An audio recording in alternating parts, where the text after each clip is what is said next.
आम्ही सिद्ध लेखिका या समूहाच्या माध्यमातून मी प्राध्यापक स्नेहल पाठक, बीड जिल्हा अध्यक्ष, आज APJ अब्दुल कलाम यांची जयंती आणि तो दिवस म्हणजे वाचक प्रेरणा दिन म्हणून आपण साजरा करतो. आज मी त्यांचीच एक कविता, त्याचा आशय आपल्यासमोर ठेवणार आहे.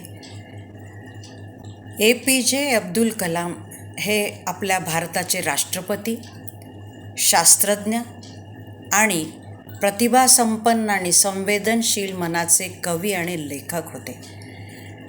त्यांच्या कविता संग्रहामध्ये म्हणजे माझी जीवन यात्रा हा अनुवादित कविता संग्रह, या कविता संग्रहातील अदृश्य हात ही कविता आणि त्याचा आशय मी आपल्यासमोर ठेवणार आहे.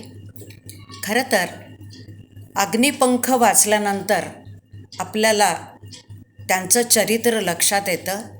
अतिशय प्रतिकूल परिस्थितीमध्ये त्यांनी स्वतःला घडवलं आणि राष्ट्रपती पदापर्यंत त्यांनी मजल मारली. मला वाटतं हीच प्रेरणा आपल्यासाठी अतिशय मोलाची आणि महत्त्वाची आहे. माझी जीवन यात्रा या कविता संग्रहामध्ये ते असं म्हणतात की शास्त्रज्ञ नावलौकिक होतं त्यांची प्रसिद्धी होते, त्यांना प्रसिद्धी मिळतेही, पण शास्त्रज्ञाच्या पाठीशी उभी असणारी, पाठबळ देणारी, मनोबल वाढवणारी, त्यांच्या अनुपस्थितीमध्ये संसार करणारी अशी स्त्री शक्ती, तिचाही आपण सन्मान केला पाहिजे. आणि म्हणून ते पुढे असं म्हणतात, एक शास्त्रज्ञाचा दाखला देऊन ते सांगतात की एक शास्त्रज्ञ असतो आणि क्षेपणास्त्राच्या निर्मितीमध्ये त्याची नियुक्ती असते.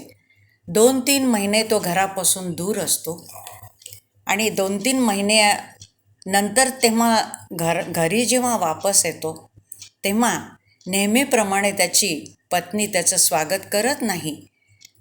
त्याला असं वाटतं की असं काय झालं असेल, म्हणून तो तिला विचारतो की काय घडलं आहे आज, तू खूप उदास आहेस. तेव्हा ती म्हणते की आधी तुम्ही चहा वगैरे घ्या, मग मी सांगते. आणि मग चहा झाल्यानंतर ती त्यांना बोलू लागते की तिला एकुलता एकच भाऊ असतो आणि तो ॲक्सिडेंटमध्ये जातो. असं ते सांगितल्यानंतर एवढा मोठा आघात तू एकटी सहन करत बसलीस, त्याच्यापेक्षा मला तू कळवायला पाहिजे होतं, का नाही कळवलंस? तेव्हा तिने दिलेलं उत्तर खूप महत्त्वाचं आहे. ती म्हणते की क्षेपणास्त्र शास्त्रज्ञाला जेव्हा त्याची निर्मिती करण्यासाठी नियुक्ती केली जाते तेव्हा त्याचा कालावधी ठरलेला असतो. त्याचं केव्हा उड्डाण होणार आहे हे निश्चित झालेलं असतं. त्यासाठी कोट्यावधी रुपयाचा पैसा खर्च केलेला असतो आणि सगळ्यांचं लक्ष क्षेपणास्त्र कधी उड्डाण होणार याकडेच असतं. आणि मग अशा परिस्थितीमध्ये आपण ही दुःखाची बातमी मी तुम्हाला दिली असती तर तुमची मानसिकता बदलली असती, चलबिचल झाला असता, सैरवैर झाला असतात, कदाचित वापसही इकडे आला असतात. ते होऊ नये याची काळजी मी घेतली.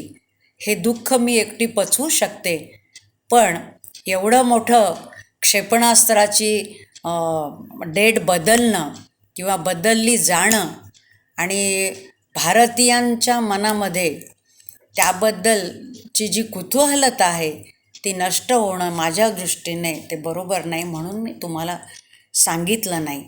मला वाटतं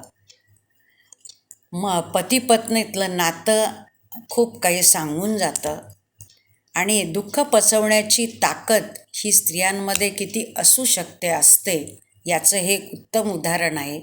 आणि मग APJ अब्दुल कलाम अशा शास्त्रज्ञाच्या पत्नीला किंवा ज्या पुरुषांच्या पाठीशी उभ्या आहेत, पाठबळ देतात, अशा स्त्रियांना त्यांनी सलाम केलेला आहे. मला वाटतं APJ अब्दुल कलाम हे स्त्री शक्तीला प्रेरणा देणारे असे हे शास्त्रज्ञ आणि आपले राष्ट्रपती होते. मी त्यांना मनापासून आदरांजली वाहते आणि थांबते. नमस्कार.